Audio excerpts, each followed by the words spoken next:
Hola, muy buenas noches, amigos. Estamos como todos los sábados por la noche con vosotros en este vuestro programa de activismo, este programa que se dedica a contar lo que otros no cuentan y que se llama La Cortina de Humo. Y este que os habla hoy es, como siempre, José Antonio Ruiz de la Hermosa. Y bueno, vamos a hacer un pequeñísimo repaso de lo que ha pasado esta semana. Esta semana, como todas, tenemos escándalos. Y como todos los escándalos, son tan grandes que tapan al anterior. Va a llegar un momento en que no va a haber techo para esos escándalos. Es increíble, pero es verdad. Por desgracia, nuestro país se ha acostumbrado. Y lo peor es que la gente que nos acompaña, la gente que nos cruzamos en la calle, la gente con la cual vivimos, se está acostumbrando al escándalo diario. Y eso es malo, porque digamos que están como acorchados, ya no reaccionan, les hagan lo que les hagan, son capaces de asimilar cualquier cosa. Y esos políticos que tenemos en nuestro país, ha llegado un momento en que van a hacer lo que les dé la gana y no va a haber ninguna oposición. De hecho, ya lo están haciendo. Y sobre todo en temas como leyes recientes, como la de ley del sí es sí, que durante 5 semanas no han dado ningún dato, porque no interesaba, porque pasaban de 70 excarcelados a más de 100, porque pasaban de más de 700 y pico rebajas de condenas a más de 1000, por ejemplo, en temas como las violaciones grupales, que estamos constantemente hablando de ellas, pero constantemente se les está olvidando decir que esas violaciones de 10 niños que violan a 2 niñas, los niños no son de origen español. Eso se les olvida. Se les olvida decir que la mayoría de los menas se han convertido en un auténtico y gravísimo problema, sobre todo en Cataluña y en Valencia, que la violencia en general en Valencia se ha multiplicado por 4 en un año, que eso ya no solo pasa en Valencia, también está pasando en sitios como Bilbao. Nuestro gran amigo Yaboga, Yaboga Iturriza, el gran jugador de fútbol del Athletic de Bilbao, que es un colaborador habitual nuestro, esta semana pasada, el día del domingo de Resurrección, pues se encontró con que unos individuos nacidos del centro de África para abajo le abordaron a él y a su novia y bueno, él es un hombre fuerte y aguerrido y consiguió salvar la situación, pero no pudo evitar que le robaran, por ejemplo, el teléfono móvil a él y a su novia. Por lo menos eso se quedó ahí. ¿Y qué es lo que está pasando? Pues está pasando en todos sitios. Por desgracia, la violencia se está apoderando de nuestras calles y por desgracia esto va a más. Nos decía el otro día nuestro amigo Ricardo Ferris, ese inspector jefe de policía de Valencia, que los policías tienen órdenes en las comisarías, y yo se lo refrendé porque hicimos una prueba concretamente nosotros, de que no se tomen denuncias, que se convenza a la gente de que se marche sin denunciar para evitar que las estadísticas suban. Y a pesar de eso, las estadísticas suben y mucho. Y bueno, amigos, ha llegado la hora de que yo deje de hablar y empiecen a hablar nuestros invitados. De modo que adelante con nuestra tertulia y nuestros invitados.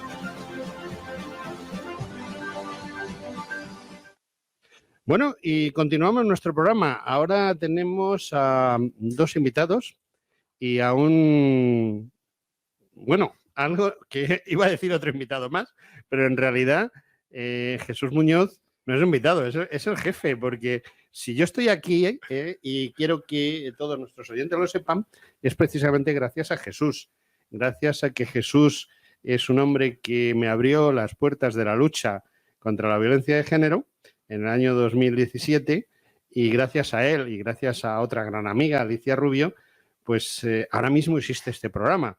Ellos son cofundadores del mismo y yo pues soy un peón de brega. Y como peón de brega que soy, pues creo que es más importante y más interesante que sea el propio Jesús. Buenas noches, Jesús. Muy buenas noches.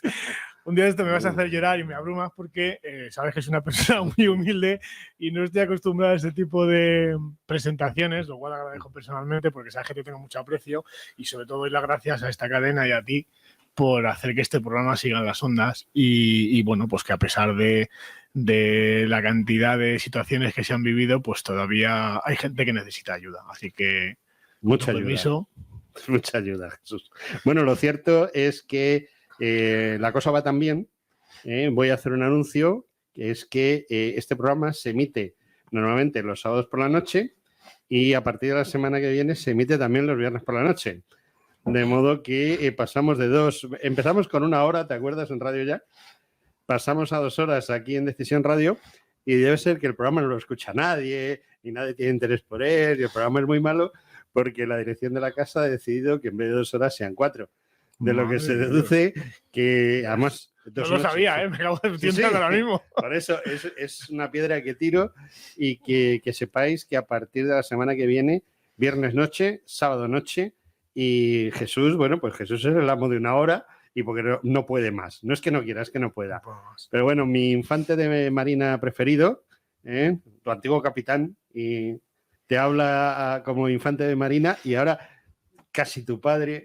Radiofónico.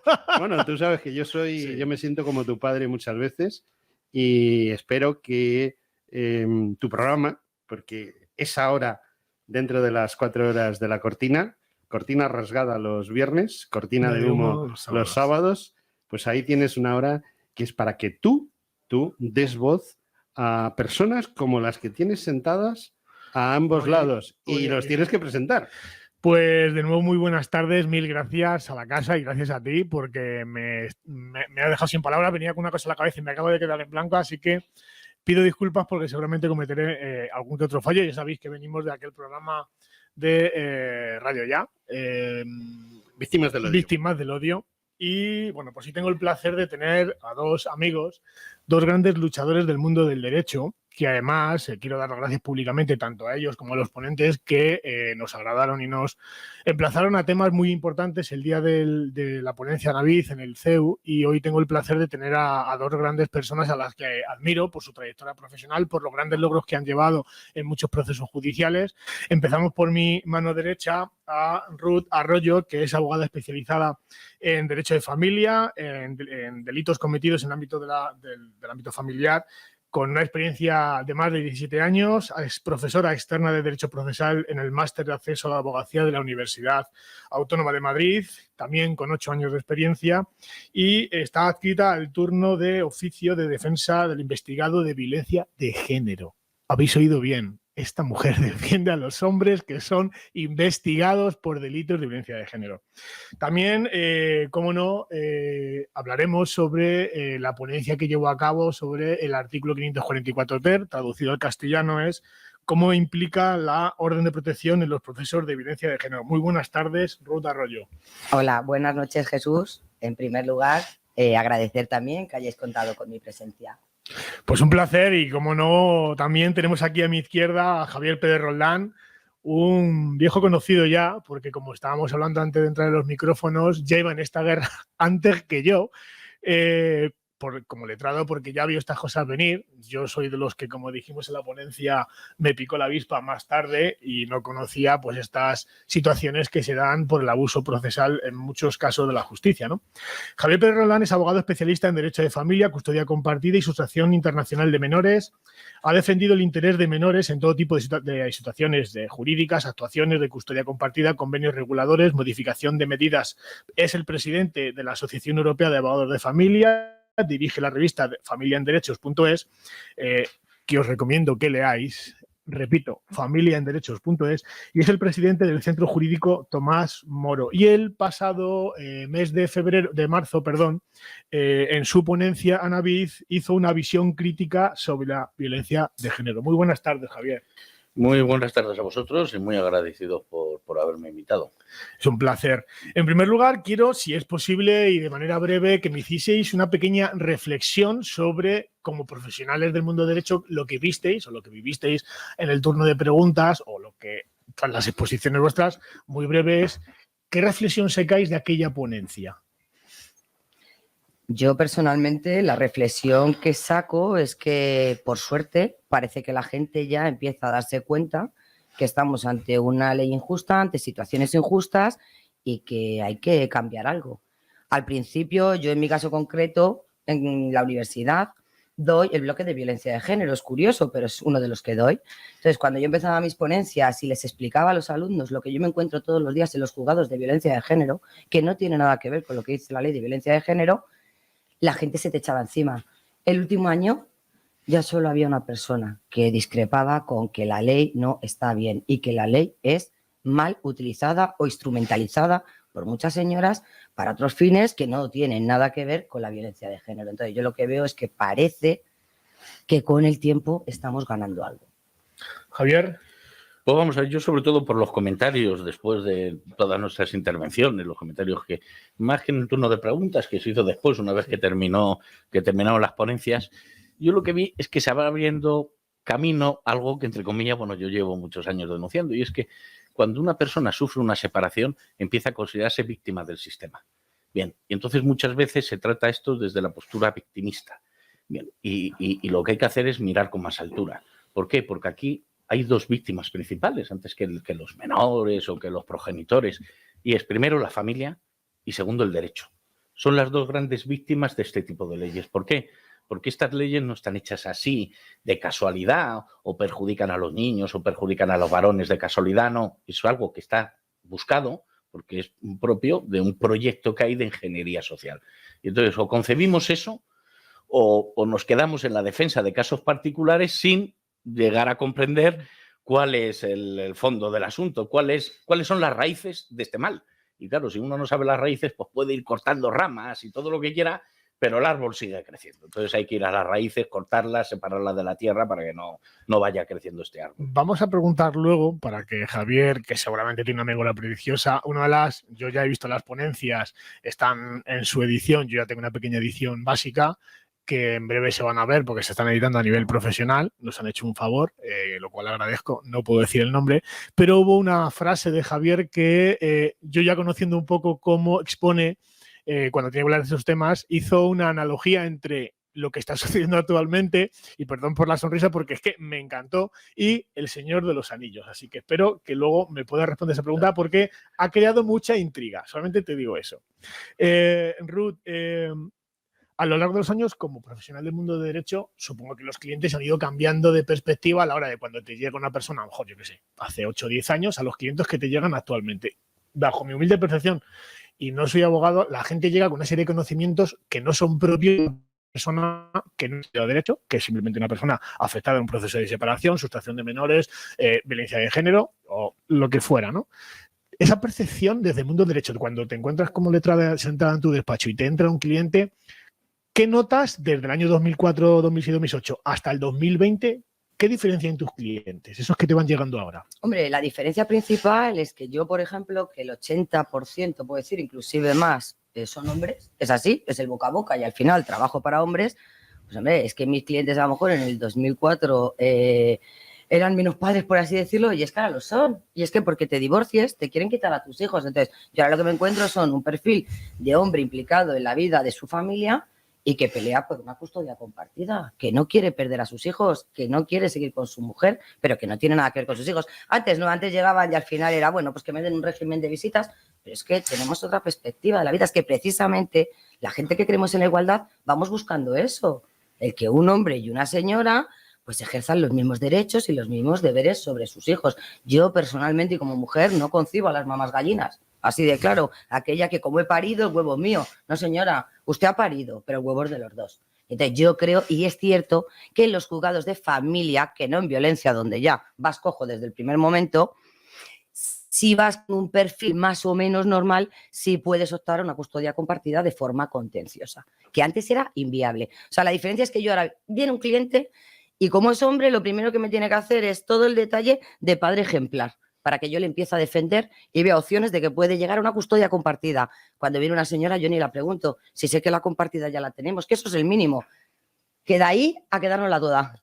Has hecho una mención a una frase, desde mi humilde ignorancia, ¿qué es un hombre con un perfil normal?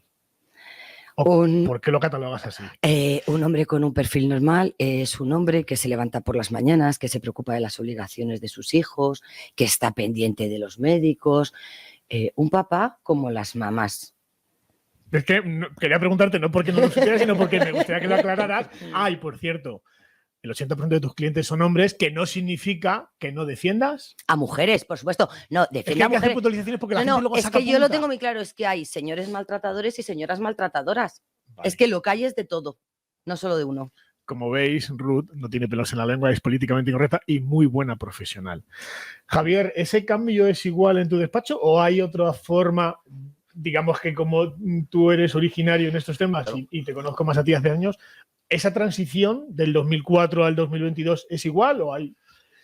Vamos a ver, pues sinceramente yo ahí a lo mejor lo percibo de otra manera por lo siguiente. Yo aquí sí que tengo que hacer una pequeña defensa, ya falleció hace años, de mi padre. Lo siguiente, yo he vivido, muchas veces habla de los hombres un poco que como estaban más retirados de las crianzas de sus hijos. Mi padre, estamos hablando, yo nací en el 73. Mi padre además era carlistón, era un hombre a la antigua usanza, era el que nos llevaba al colegio, el que nos recogía, el que nos llevaba al médico, el que nos daba el biberón. Mi madre era una madre magnífica, pero mi padre quizá, está mal decirlo, pero fue así, en la República, el 25 de septiembre de 1936, asesinaron a su padre. Aquí, los republicanos. Entonces él tuvo la ausencia de su padre porque era muy pequeñito. Entonces quizá por esa ausencia, él era un padre excepcional. Yo llevo años dedicado a esto, no he visto en mi despacho ningún padre como era mi padre. Bien, o sea, yo he vivido eso y he vivido también otra cosa, que es que un padre da cosas diferentes que una madre. Muchas veces y muchas veces los tribunales, para la custodia compartida, cometen el error de buscar en el padre que tenga las mismas características que la madre. Y es que somos naturalmente complementarios. Por eso la necesidad de un hombre y una mujer para que nazca un niño. Bien, y hay que acostumbrarse, y sobre todo acostumbrar a los juzgados, a que no busquen en la mujer lo que deben buscar en el hombre o en el hombre lo que deben buscar en la mujer. ¿Es un defecto de los jueces? Claro, es un defecto de la sociedad en general. Nos han metido a machamartillo el igualitarismo. Yo siempre cuento una anécdota. Cuando yo era muy niño, no me acuerdo, tendría 16, 17 años, la primera vez que me fui pues en un viaje del colegio y me fui por varios días fuera de la casa de mis padres. Bueno, pues mi padre, que era poco afectivo, así nos cuidaba muy bien, pero era muy poco de demostrar afecto y tal. Bueno, pues me dio un abrazo. Ese abrazo que te da tu padre sin más palabras, te está comunicando una protección, te está comunicando una serie de cosas que la madre, las mujeres son, no lo digo como crítica, son más zalameras, son más de otra manera. Y a veces los hombres con menos expresión afectiva te están comunicando lo mismo. Y entonces estos detalles no los sabemos percibir.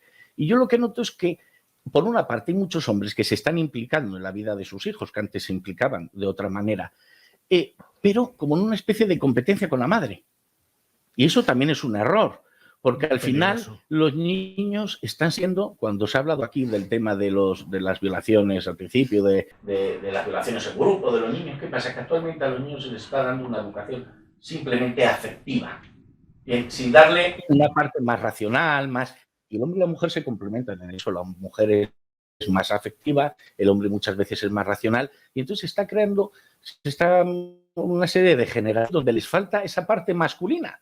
Es que está mal que se diga, pero con esto de la igualdad, yo, ya lo dije en la conferencia, yo soy tremendamente antigualitario. Yo pertenezco a una corriente política que nace en contra de la Revolución Francesa, porque no creemos en la igualdad. Y lo recalcaste mucho, sí, ¿verdad? Claro, es que la igualdad es el drama que nos intenta imponer. Entonces, en ese aspecto hay que luchar. ¿Por qué? Porque los niños necesitan a su padre y a su madre en igualdad de condiciones, porque cada cual les va a transmitir cosas distintas. Entonces eso debe ser una regla de oro que tengamos escrita. Ojalá este programa llegue a muchos juzgados. Y además, hablando de juzgados, porque creo que la gente debe empezar a abrir un poco la mente cuando se pone una toga, y no los letrados, sino los magistrados y fiscales, que tienen en su mano el poder de salvaguardar la vida de un menor, de destrozarla. Ruth Arroyo el otro día en la ponencia, entiendo lo tiene en su cabeza seguramente, pero no quiero creer, y leyó una resolución judicial donde una magistrada, de un caso que tú llevabas, y esto te lo pregunto porque tengo memoria de pez, pero hay mucha gente que ha dicho, Jesús, lo que ha contado Ruth es un poco lo que llevas contando tú a lo largo de los años, pero es que esta vez es un ejemplo perfecto. Entonces, me gustaría, en la medida de lo posible, que nos resumieras un poco esa intervención en la que tú pusiste de manifiesto una resolución judicial con el testimonio o el texto redactado por una señora jueza en el que un señor demandaba el qué.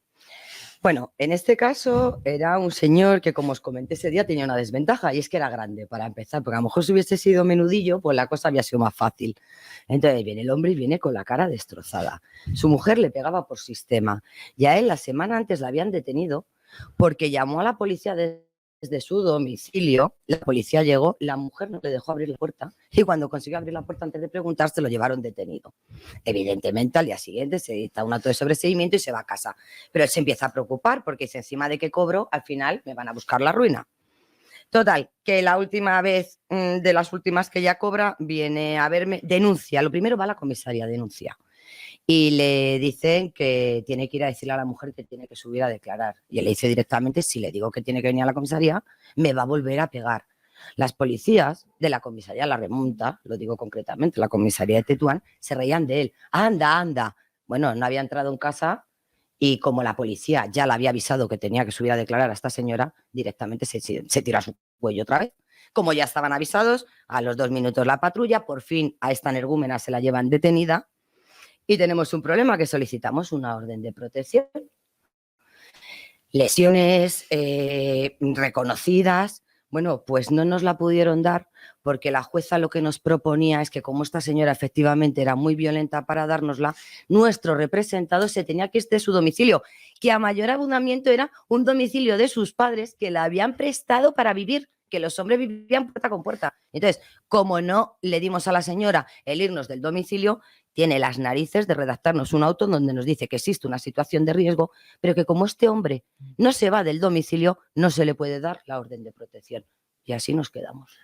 Una pregunta que es absurda, pero es que me veo obligada porque además yo había puesto aquí, si no recordaba mal, que esta persona tenía, si no recuerdo mal, el domicilio era privativo. Totalmente, Vale. no, es que era de los padres de él, que vivían puerta con puerta y que estaban acojonados con ellos. Pregunta absurda, pero repito, me veo obligada porque ya mi amigo se está riendo. Si la situación hubiera sido al revés, ¿qué hubiera sucedido? Es decir, la denunciante es ella y el denunciado es él. Prisión preventiva. Jesús, no hace falta que con las preguntes más. lesiones. Con las lesiones que tenía, prisión preventiva. O sea, yo tengo contrarias que si mis clientes se permitiesen hacer una cuarta parte estaban todos en la cárcel. Y eso se puede decir con la boca bien alta, cuando estás todos los días en los juzgados como yo. Porque yo sí voy a los juzgados. Que las lesiones eran muy serias. Muy las serias. Sí, sí. Las yo vistes. las vi y eran muy serias. Por eso esta pregunta, que es absurda, perdonadme, pero ante una situación bueno, que es paralela a lo que vimos el otro día cuando hice yo la ponencia, hice una publicación del Mundo donde un magistrado y un fiscal se ponen de acuerdo a petición de una orden de alejamiento de un señor que sufre acoso, coacciones, incluso le queman el garaje y el coche de su propiedad, su expareja, solicitan la orden de protección y alejamiento y una pulsera telemática y el sistema Cometa deniega la pulsera porque las pulseras solamente son porque no está concebida para las mujeres, que es de cachondeo. Os puse el titular, ¿no? Debe ser que no son muy bonitas. Efectivamente, para que ponerlas azules o rosas como príncipes y princesas, ¿no? Llegamos a esa parte, si me lo permites, Javier, donde me gustaría que hicieses un poco, pues un resumen, en la medida de lo posible, de esa analogía que hiciste en la situación que vivimos actualmente en las familias, no decir hombres, sino abuelos, tíos, es decir, las partes paternas, en un proceso como los que ya sabéis, y El Señor de los Anillos. ¿Por qué hiciste esa comparación? Vamos a ver, yo siempre hago esa comparación porque entiendo que para llamar la atención, sobre todo yo intervenía al final de la jornada, la gente está cansada, entonces siempre hay que buscar alguna manera de atraer la atención. Bien, porque si no, se quedan dormidos, o sea, así se les despierta. Bien, no hay que forzar demasiado la analogía, pero la hay. Es decir, igual que en El Señor de los Anillos hay un anillo que hace el mal, que es para controlar a todos, los hombres, a los enanos, en fin, a todas las razas. Y al final hay un anillo, entrega un anillo a cada uno, 9 a los enanos o 9 a los reyes, 7 a los enanos, no sé el número, y hace un anillo que sirve para controlarlos a todos. Bien, y ese anillo hay que destruirlo, porque si no se destruye y el mal se hace con ese anillo, controla a toda la sociedad, controla a toda la Tierra Media. Bueno, pues eso es lo que pasa con la familia. La familia es una institución natural, de derecho natural, que existe antes de que exista el Estado y que existe antes de que exista el poder político organizado como lo concebimos actualmente. Y sin embargo, ¿qué es lo que ha hecho el poder? Ha creado una familia alternativa, ha forjado pues, un falso anillo, una falsa familia que pretende imponer para controlar a toda la sociedad. Y es una familia donde no se busca el complemento de unos y otros, y no se busca la caridad entre ellos, y no se busca el perfeccionamiento entre ellos, se busca el alimentar el enfrentamiento constante. Bien, eso es lo que buscan estas leyes. El enfrentamiento no solamente entre el hombre y la mujer, sino entre los hijos y los progenitores, que eso va a ser otra que va a llegar, ya está llegando, pero dentro de unos años los abogados que llevamos en tema de defensa en violencia de género, lo que vamos a acostumbrarnos a especializarnos en defensa de progenitores frente a las denuncias de sus hijos. Eso es evidentísimo, porque es que lo están alimentando. Bien, entonces nosotros debemos tener claro cuál es la situación, porque cuando uno va al juzgado, normalmente los abogados cometen el error, los abogados o los juristas, de creer en los grandes principios que están escritos en los grandes libros. Y hablan, no, el bien prioritario del menor, el interés de los menores. No, un buen abogado, un buen estratega, tiene que saber cuál es la realidad. Y la realidad es que, por ejemplo, hoy en día lo que rigen los juzgados no es el bien del menor, sino el bien de la mayor. La mayor es la madre. Bien, eso es primera realidad que debemos tener en cuenta. Y en segundo lugar, debemos tener en cuenta que el propio sistema judicial, y esto se ve con los puntos de encuentro, con la tardanza en las tramitaciones de los asuntos, bien, tal como está preparado el sistema, perjudica a los menores y perjudica a la familia en general, perjudica a todos los intervinientes. Por ejemplo, cuando hay un problema de relación, que puede haberlo, entre un padre y sus hijos, enseguida lo derivan a un punto de encuentro donde si había problemas previos se agrandan, porque si cogemos al mejor padre del mundo, que tenga la mejor relación con su hijo, y de repente le decimos, oye, que a partir de ahora os vais a ver en un punto de encuentro tutelado 2 horas a la semana. Veremos cómo esa relación magnífica en cuestión de 6 meses se ha ido abajo. Eso es lo que hace el sistema. El sistema percibe a veces algún problema, cuando quiere percibirlo, de la madre con respecto al trato que da el hijo. Y entonces hay que presentar una modificación de medidas, hay que tramitarlo, el niño ya cumple 16 años, bueno, como tiene 16 años, Ya que elija él. Y entonces le pasamos una responsabilidad que yo siempre digo, oiga, que no deja de ser menor. Y se es menor porque la propia ley, ¿por qué? ¿Por qué se es menor? Pues es menor hasta determinada edad porque concibe esa sociedad que ese individuo no puede regirse a sí mismo porque no tiene madurez suficiente. Entonces, usted lo considera menor porque no tiene madurez para regirse, pero dice que con 16 años lo más difícil, que es elegir cuándo estás con tu padre, es que además, curiosamente, esto pasa en los periodos, vamos a ver, todos los niños, todos los menores necesitan la presencia de sus padres, pero cuando más la necesitan es precisamente en la adolescencia y preadolescencia, que es cuando existe una mayor rebeldía y hay que tener un mayor tacto los padres para llevarle por el buen camino, sabiendo que te va a desobedecer, pero ahí tienes que estar presente. Y ahí es cuando dejan al niño decidir. Qué gran poder, ¿no? Claro, es perverso. Es decir, es que aquí, que lo que pasa, que hay un interés concreto en que la familia sea de determinada manera. Nosotros debemos concebir el mundo, muchas veces conviene mirar para atrás. Bueno, pasó el imperio egipcio, pasó el imperio asirio, pasó el imperio romano, pero las familias, que era lo que siempre ha constituido todas las sociedades, fueron permaneciendo. De tal manera que lo que nos queda, por ejemplo, de la cultura romana, es lo que conservaron esas familias, en el caso de Roma, lo que conservó la Iglesia también, que luego un poco, bueno, pues se volvió a instaurar. Bueno, todas esas familias aguantan el machaque de la historia, la derrota de la historia, y van permaneciendo. Y sin embargo ahora nos encontramos en un único momento civilizatorio donde aquello a lo que se atenta es a la familia. Directamente, es decir, la bomba de relojería se pone a la familia, se quiere controlar a la familia, se quiere determinar lo que los progenitores deben enseñar a sus hijos, cómo deben organizarse el reparto dentro de las casas. Es decir, todo desde el Estado, bombardeándola. Porque normalmente, por ejemplo, yo siempre digo lo mismo, va a sonar a que yo soy yo, la verdad es que soy muy rancio, ¿no? Y tal, pero en fin, yo, y lo digo sin ningún tapujo, yo, cuando el matrimonio es canónico, yo no creo en el divorcio. Bien, pero a lo que voy, la familia, en cualquier caso, es un bien objetivo. En cualquier sociedad que funcione correctamente, por lo menos haya matrimonio o no haya matrimonio, cuando hay una unión de la que se han producido, donde existen unos hijos, lo primero es intentar proteger esa unión intentar que no se separen. Si no se puede, bueno, pues habrá que separarse. Aquí no.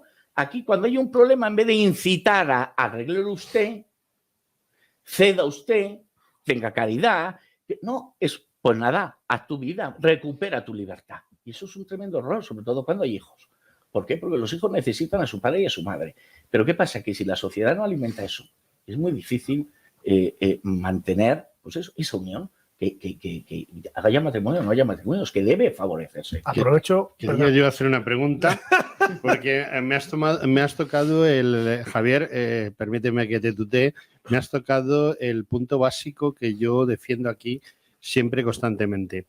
Lo que se pretende con todas estas leyes, con la ley de violencia de género, con la del sí es sí, con la trans, etcétera, es precisamente la destrucción de la familia. Es un sine qua non que surge de don Carlos Marx y compañía a mitad del siglo XIX y que ha tenido su máximo exponente hasta ahora en lo que fue la Unión Soviética. Es decir, lo que se busca son ciudadanos dependientes del Estado y no dependientes de la familia. Los hijos son del Estado. Entonces, la destrucción de la familia es prioritaria. Y creo que todas estas leyes precisamente están enfocadas a eso. Tú muy bien decías que el problema del día de mañana es que los niños van a denunciar a sus padres. Y es que ese es el siguiente paso para la destrucción de la familia, porque la familia, creo, y corrígeme si me equivoco, es el pilar básico sobre el que se asienta la civilización y más concretamente nuestra civilización, que es la cristiana, ¿no? Una vez que desaparezca la familia,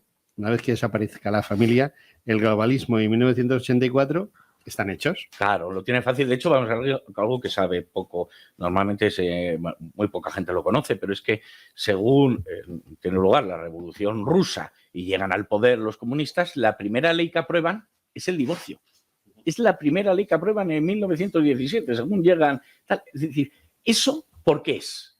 Porque está claro que precisamente frente al poder despótico ejercido despóticamente, frente al control, a la dictadura, porque puede haber una democracia dictatorial, como estamos hoy en día, que nos disponen todo, el único, de verdad, elemento que es capaz de oponerse es la familia, porque nadie lucha por sí mismo. Uno lucha por sus hijos, por su esposa, por su esposo. Pero claro, ahora, por ejemplo, nos venden del poder, ¿no? El tema de la solidaridad y el tema de la ayuda a terceros países y que si la guerra de Ucrania y que si no sé qué. Mire, yo soy católico, pero aunque no sea uno católico, uno debe reconocer que hay un principio, en fin, que parece que es un principio de civilización, aquello de ayudar a tu prójimo y de querer a tu prójimo. Es que el prójimo más cercano es tu cónyuge, son tus hijos. Y aquí lo que introducen es, en vez del perdón, el intentar arreglar los problemas en el ámbito más cercano, nos vamos a hacer solidaridades y caridades y no sé qué a tierras extrañas. Oiga, meta usted, obligue usted, como por ejemplo existe en algunos estados de Estados Unidos, que antes de introducir en el juzgado una demanda de separación o divorcio, debe intentar la mediación. Y la demanda debe ir acompañada con un certificado de que se ha intentado la mediación. Porque ¿de qué sirve la mediación? Una vez que se ha presentado la demanda y por tanto hemos sacado los tanques y hemos, como esto es una guerra, porque es que está procesalmente, es un conflicto donde uno tiene que defenderse contra las armas, una vez que usted ya ha disparado los cañones, ya es muy difícil la mediación. La mediación es uno que se rinde porque ya pues, ha pasado por el calabozo, pues le han puesto una orden de alejamiento, lleva 6 meses sin ver a su hijo y entonces luego sí dicen, no, es que hay muchas sentencias de conformidad, claro, cuando llevas sin ver a tu hijo, firma lo que te pongan. Y esto no se tiene en cuenta. Entonces, estos principios yo creo que debemos tenerlos claros, porque es que si no uno se encapsula en su lucha personal sin darse cuenta que esa lucha personal es que pertenece a algo mucho más grande que él mismo. Y por eso, cuando uno tiene tentación de rendirse en su lucha personal, debe tener en cuenta que su rendición afecta a algo mucho más grande que su causa personal. Entonces debe mantener el vigor de la lucha, vamos, sea como sea. ¿Por qué? Porque es que al final hay que vencer. Porque hay que derrotar a esa hidra. Bueno, la verdad es que yo creo que es un problema ideológico, básicamente, y además se está viendo mucho en la educación. La educación debieran de darle a los padres y no el Estado, pero bueno, se han hecho dueños de ella y se está dando educación en los colegios, sobre todo educación sexual, ¿no? Claro. Y lo que se pretende es que se convierta la relación entre hombre-mujer en una relación meramente sexual, no otra cosa, porque es mucho más fácil de romper. ¿Tú crees que se le puede dar la vuelta a esto en un futuro próximo, de alguna manera? Es decir, No, yo no me quiero meter en política. Pero... No, si no decía por eso, digo, es que ver la salida en el 2004, pero ver la meta. No, es que yo estoy viendo una cosa. Mira, vamos a ver. Antes lo hablabais al principio, y es que cuando yo me meto en esta historia, que es 2017, bueno, pues toda la gente partía de la base de que esto era como era y además iría más. Es decir, la gente apoyaría más la ley de violencia de género, la gente se metería en muchas más historias, la gente que, o sea, los que hemos sido víctimas seríamos muchos más, etcétera, etcétera. 5 años después, el sentir de la calle está cambiando. El otro día lo hablaba mucho, Ruth, ¿no? Es lo que hablabais vosotros, el otro día lo hablábamos Jesús y yo, que la gente se está dando cuenta que nos están manipulando. Pero claro, el problema radica en que la gente que se está dando cuenta que nos están manipulando es la gente mayor que ha sufrido el picotazo del bicho. Pero por eso están aleccionando a los jóvenes.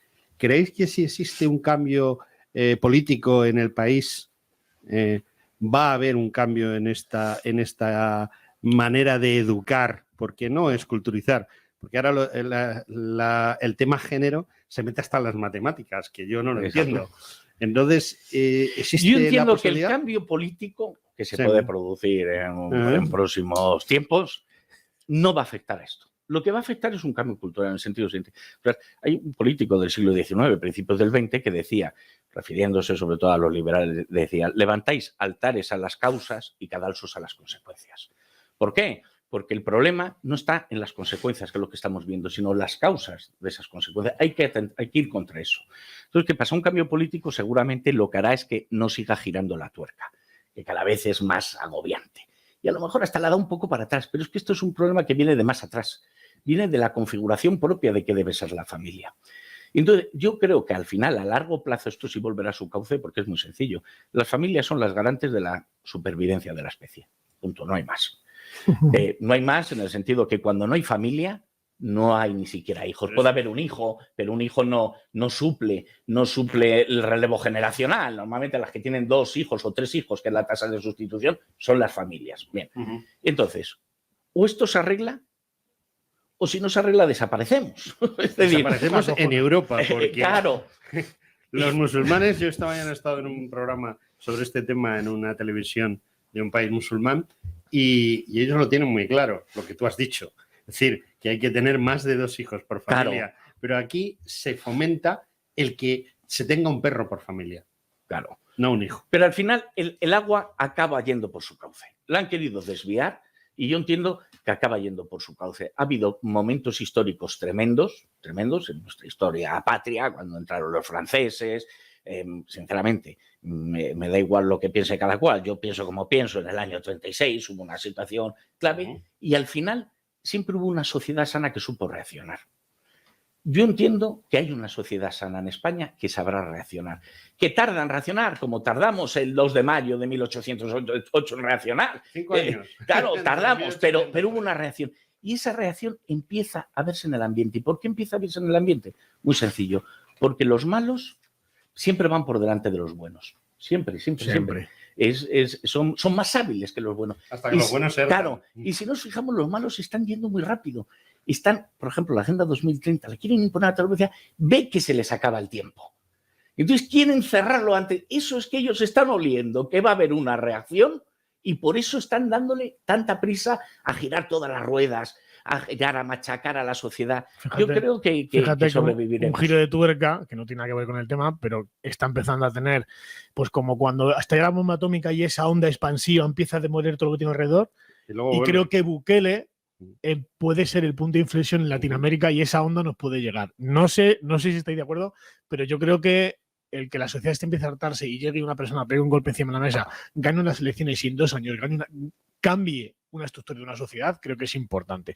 Pero no me quiero desviar del tema. Exactamente, de modo que te dejo tranquilo, te dejo 15 minutitos y luego ya... Hay un tema que, bueno,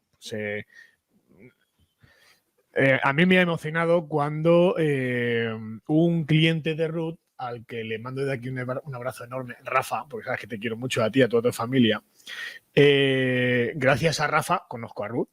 Y la semana pasada salió un reportaje muy bueno, muy directo sobre vamos a decir, la vida de Brian. En este caso era la verdad absoluta de Samuel. Sí, sí. Me gustaría, porque me emociona y no quiero quitar lo que corresponde a la letrada, que es pues, que conoce más que nadie la historia de este caso tan tremendo. Os pongo un poco en antecedentes. Ruth Arroyo es la letrada que defendió la causa contra Infancia Libre en el caso de Rafa Marcos. Entonces sale un reportaje en El Mundo donde se cuenta la historia de Samuel y la titulan con una frase. Que Rafa, si no recuerdo mal, ha hecho una especie como de TikTok o ha hecho en el propio reportaje también hace una alusión a cerrando bocas.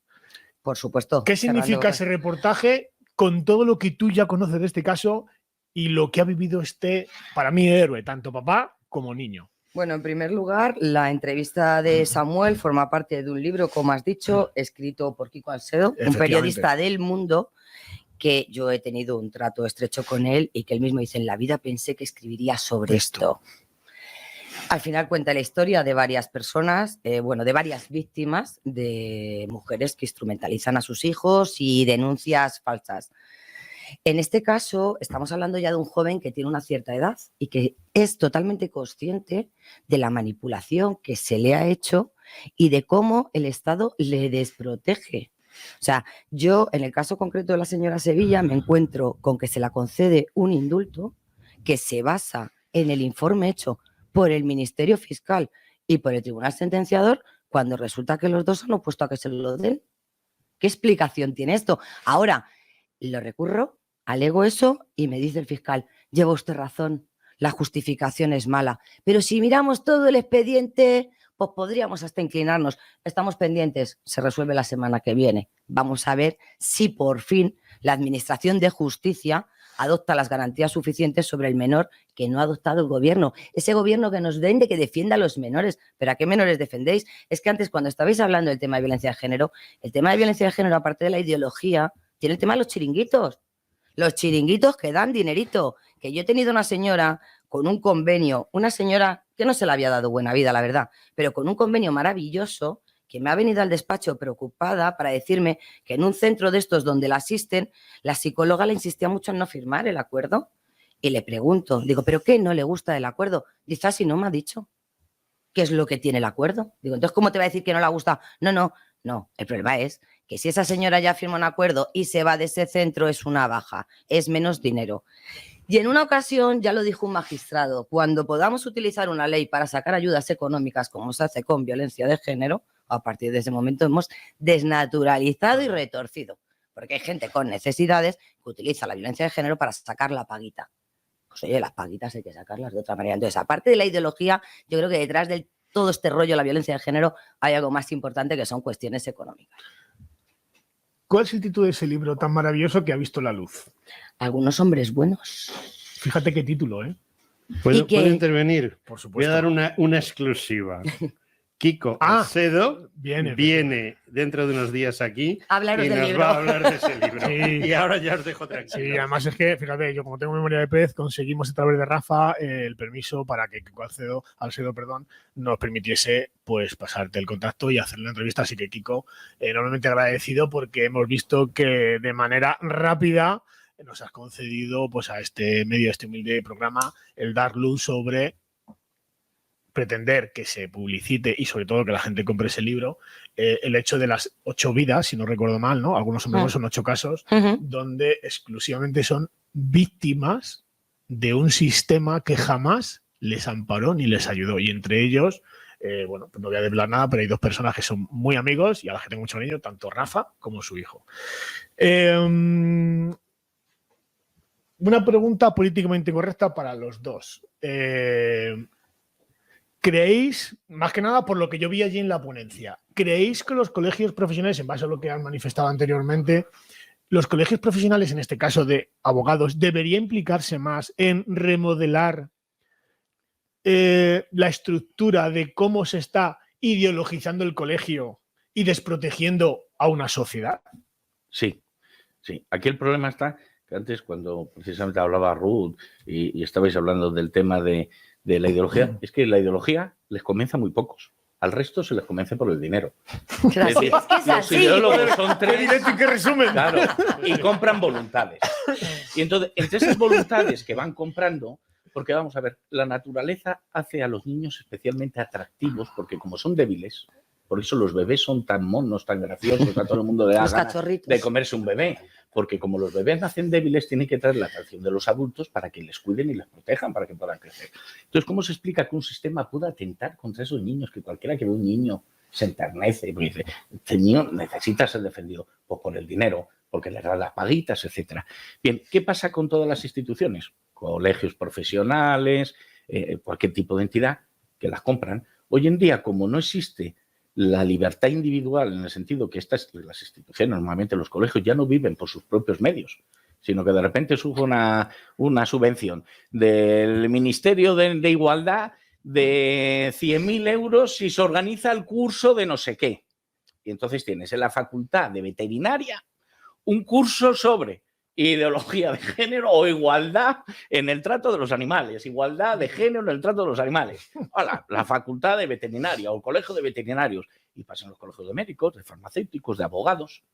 Entonces hay que romper todo eso y hay que volver a recuperar la independencia frente al Estado, porque es que aquí es una correa de transmisión que el Estado alimenta a esas infrasociedades. Bien, esas infrasociedades dicen, no, es que como nos están exigiendo cambios legislativos, cambiamos. Si lo está alimentando usted, rompamos eso. Volvamos a ser independientes del poder político. Una pregunta. Entonces, habrá un compromiso Aprovechando mayor. esto, ¿cómo se hace eso, vosotros que sois letrados, desde el punto de vista que el colegio ya no vive de lo que pagáis como colegiados, sino que el 80%, hasta donde yo sé, igual me corregís si estoy equivocado, las últimas noticias que me han dicho el año pasado es que el 80% del dinero que entra en el colegio son de subvenciones de ideología de género, para adoctrinar, si se puede decir de alguna manera, en los cursos a los propios letrados. ¿Cómo se salvaguarda esta situación? Pues vamos a ver, respondo muy brevemente para que Ruth pueda subir a ver si está de acuerdo con lo que yo propongo. Aquí hay un tema que para que haya un cambio social importante, lo que se necesita es recuperar un concepto que se llama austeridad.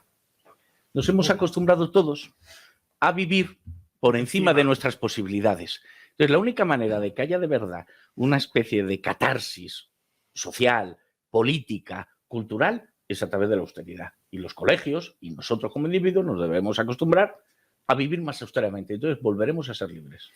Ruth. Hay una cosita simplemente curiosa respecto del turno de oficio que practico y me encanta, y siempre lo digo. Para defender a la víctima de violencia de género necesitas un curso especial. Para defender al investigado de violencia doméstica, ninguno. Vaya por delante. Porque entiendo. Especialidad, ninguna. Porque perdonadme mi atrevimiento, pero yo hasta el año 2004 me hicieron aprender que el artículo 14 de la Constitución era el techo de toda la igualdad. A raíz de ese año, el 28 de diciembre, asesinamos de manera cruel la presunción de inocencia. Y aprovechando que me lo pones en bandeja es... ¿Qué diferencia hay entre un investigado y una denunciante si los dos son presuntamente, por lo menos el investigado en este caso, presuntamente inocentes? Pues la diferencia es lo que estamos hablando, la ideología que nos quieren vender, es que no hay ninguna diferencia. La diferencia es como eres hombre, pues ahí te quedas. Aprovecho para hacerte una pregunta sobre perspectivas en general, ¿vale? Hubo un momento en el que yo puse un vídeo de una persona que a mí y no es una cosa que quiera decir contra esa persona, que es la nueva magistrada del Tribunal Constitucional, donde hace una serie de alegaciones de que han conseguido como triunfo el llegar a esta señora y adoctrinar al Constitucional para que se aplique la perspectiva de género en las resoluciones judiciales. ¿Tú aplicas la perspectiva de género en la defensa de tus clientes? Evidentemente no.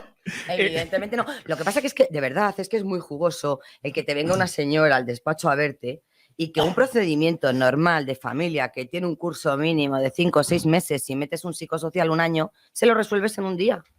Denuncias a una persona, pides una orden de protección y consigues todas las medidas civiles. Le sacan de su casa, te ponen una buena pensión y le suspenden su régimen de visitas. Y después ya veremos, que después ya la justicia empieza a ser lenta, porque solo es rápida para eso. Después ya para. Yo quería hacer una pregunta. Otro Me está gustando el programa, ¿eh? Me está gustando. Oye, han metido... Yo no sé si a sabiendas o no se han dado cuenta de lo que han hecho, pero vamos a suponer que yo estoy casado con una señora y bueno, pues veo venir el toro. Veo venir el toro y veo venir el problema. Entonces me voy ahí a la calle Pradillo, porque estamos aquí en Madrid, me declaro mujer y no digo nada. O sea, yo me declaro mujer.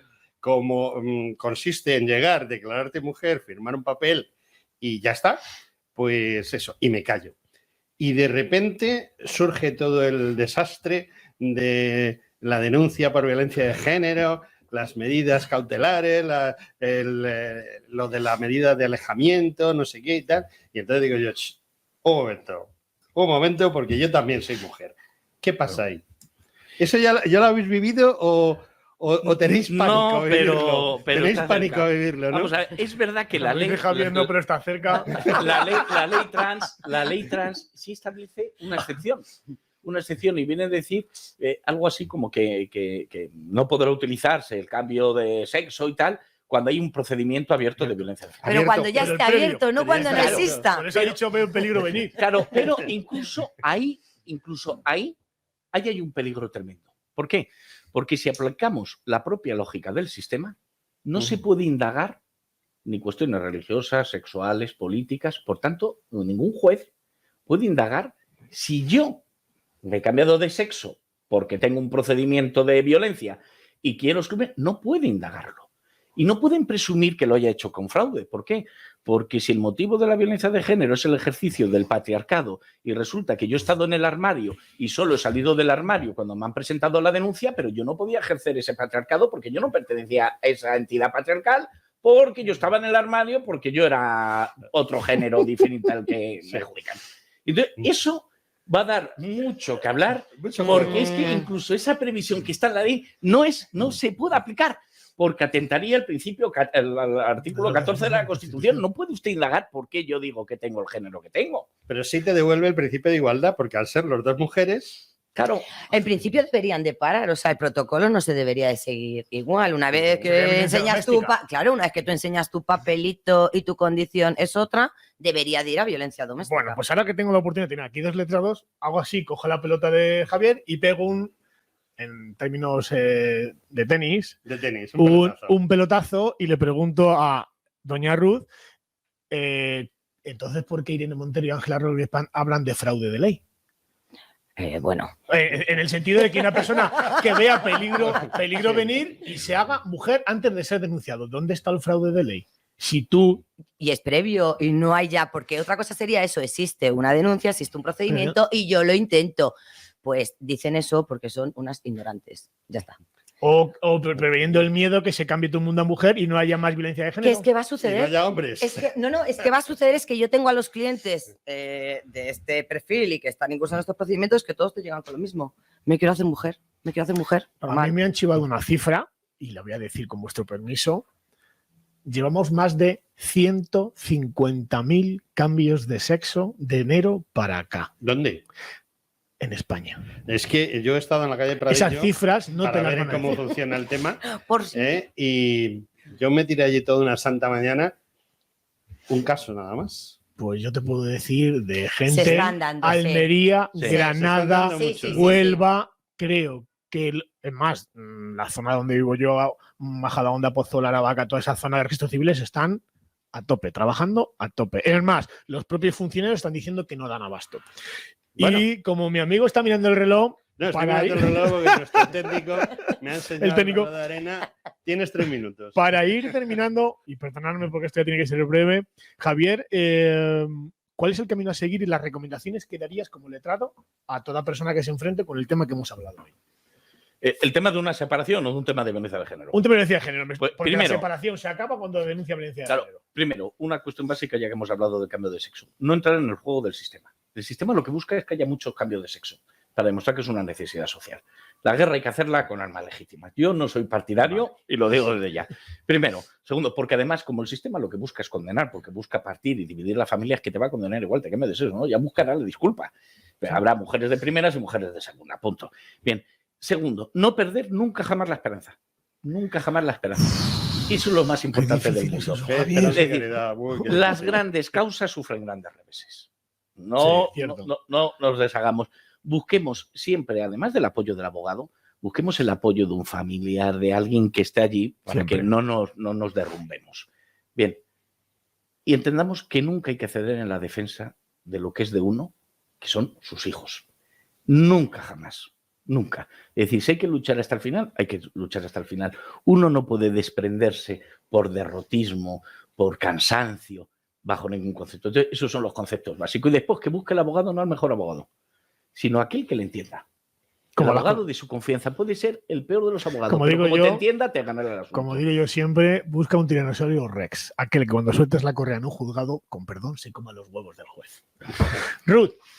Bueno, pues es que realmente es lo que dice Javier, en este tipo de causas además son muy sangrantes, la gente lo pasa fatal. ¿Qué te voy a contar, Jesús, que tú no sepas por tus propias carnes? Y al final eres medio abogado, medio psicólogo, medio de todo. Entonces, pues como dice, que nunca tires la toalla, pero que hay que entender que tiene un desgaste anímico y económico que la gente no lo puede soportar.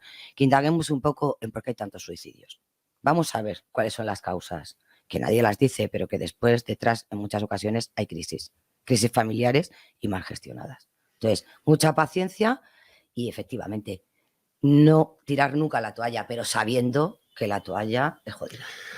Ruth Arroyo Abogados, Pérez Roldán Abogados, dos grandes profesionales. Mil gracias, tanto por vuestras ponencias como puesto esta tarde aquí hoy a alumbrarnos luz. Sí. Muchísimas gracias. Muchas gracias a vosotros. Bueno, yo voy a despedirme también de vosotros. Jesús os ha hecho una buena despedida. Él os conoce más que yo. Yo espero conoceros en un futuro, es decir, que os emplazo a que volváis con Jesús, preferentemente, pero también a lo mejor hago trampa, solos, lo apuñalo que no y muerden. os puedo traer solos. Lo cierto es que nos enfrentamos con una bicha que pica y que hace mucho daño, y que yo espero que primero la sociedad se dé cuenta de eso, y segundo que la fe que tú nos inspiras y sobre todo la fuerza que tú nos inspiras pues salgan adelante y hagan de que la gente encuentre soluciones a un problema gravísimo, que los que lo estamos viendo muy, muy, muy de cerca, los que estamos viéndolo tan cerca que muchas veces nos salta la lagrimita, pues también queremos que nos ayude. A veces perdemos la fe. Yo la he perdido muchas veces, pero sé que a la larga podemos conseguir cosas. Y bueno, pues nada más, decirles a nuestros oyentes que, vamos a continuar con nuestro programa, aunque cambiamos mucho de tercio. Javier, muchas gracias. Ruth, muchas gracias. Jesús, a ti, mucho más que muchas gracias. Muchas gracias. Amigos, hasta dentro de unos minutos.